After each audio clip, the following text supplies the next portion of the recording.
24/7, I'm Aaron Dean.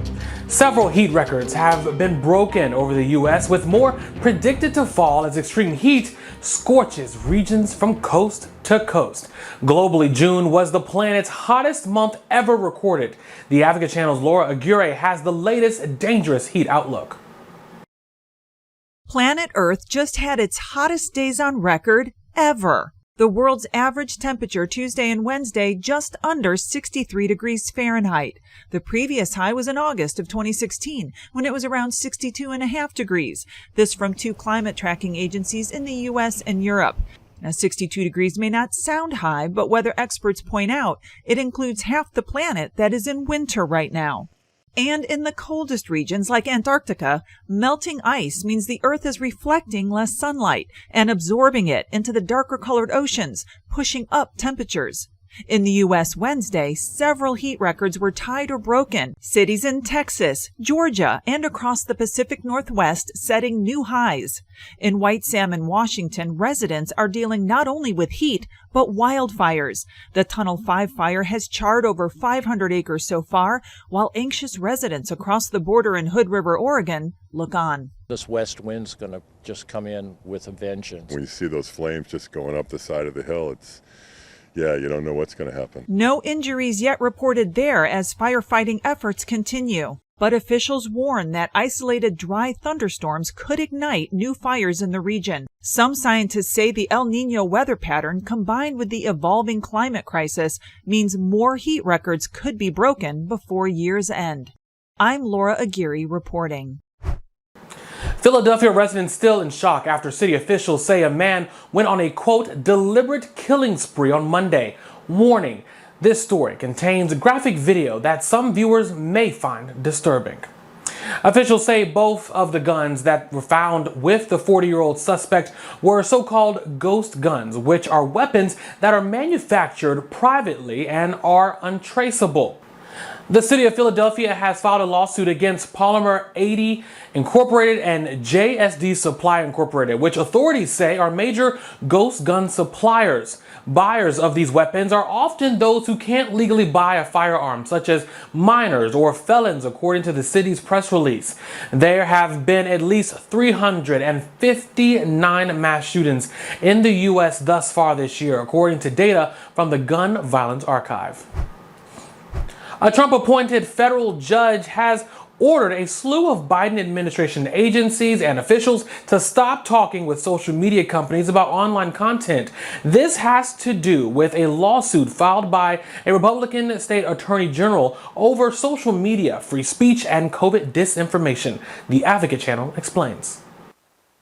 A block and a charge. In a new federal injunction, the Biden administration now banned from contacting social media companies for violating the First Amendment. This injunction is unusual. It is unusual in its breadth, it is unusual in its nationwide scope, and it's unusual in its thin reasoning. In a 155-page injunction littered with citations from the Founding Fathers, federal judge Terry Doughty bars 9 critical government agencies, including the State Department, CDC, FBI, and Justice Department, and at least a dozen key administration officials, including the White House press secretary and U.S. Surgeon General, from communicating with social media companies, including TikTok, Meta, Twitter, Google, and WeChat, except related to illegal activity or national security. We welcome everyone to today's hearing on the weaponization of the federal government. The injunction stems from a 2022 lawsuit filed against the Biden administration by 2 GOP state attorneys general from Louisiana and Missouri. The Biden administration has led the largest speech censorship operation in recent American history.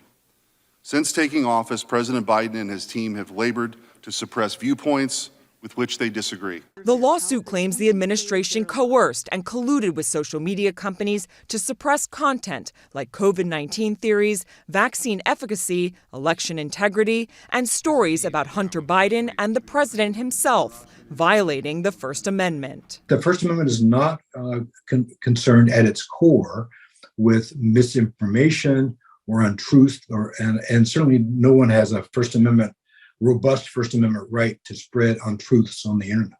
A White House official said the DOJ is reviewing the injunction, and our consistent view remains that social media platforms have a critical responsibility to take account of the effects their platforms are having on the American people, but make independent choices about the information they present. These companies and personalities are making money by peddling lies and allowing misinformation that can kill their own customers and their own supporters. It's wrong. It's immoral.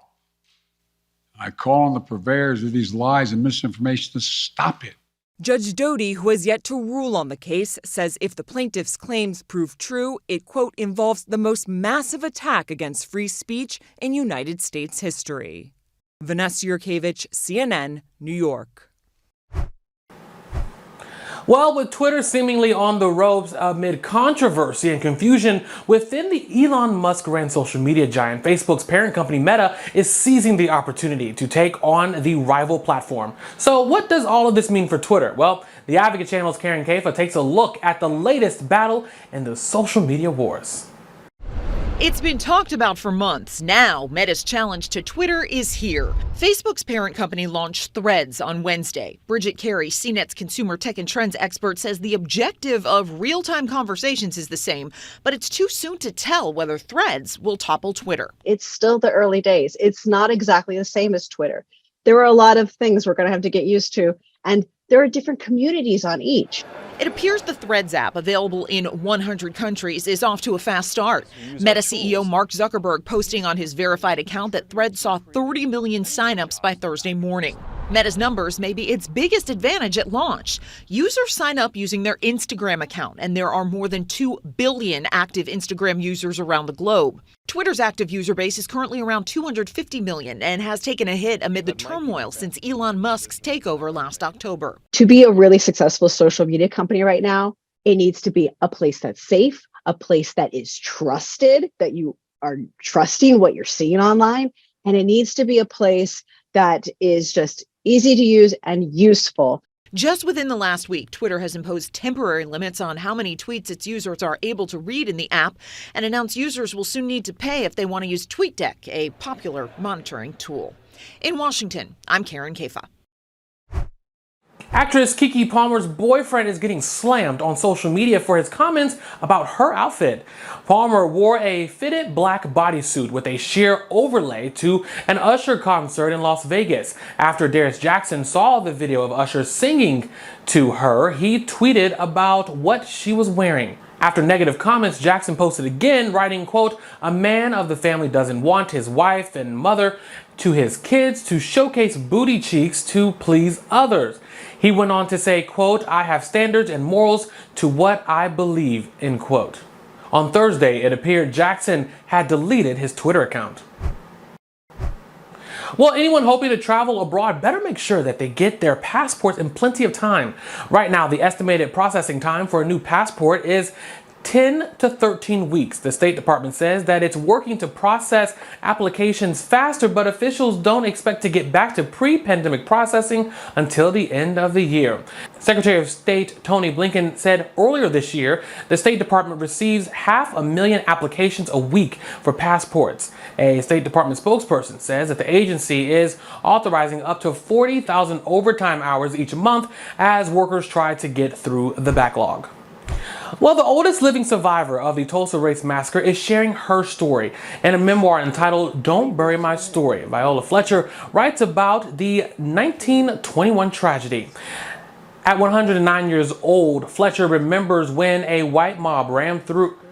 At 109 years old, Fletcher remembers when a white mob ran through Tulsa's Greenwood district, killing hundreds of people and destroying homes. Fletcher was only 7 years old when it all happened and said that it wasn't something people talked about as she grew up. She believes you're never too old to tell your story. The memoir was released this week. Well, thank you so much for joining us for AC 24/7. For more, you can go to theadvocatechannel.com and subscribe to the Advocate Channel YouTube page. For AC 24/7, I'm Aaron Dean.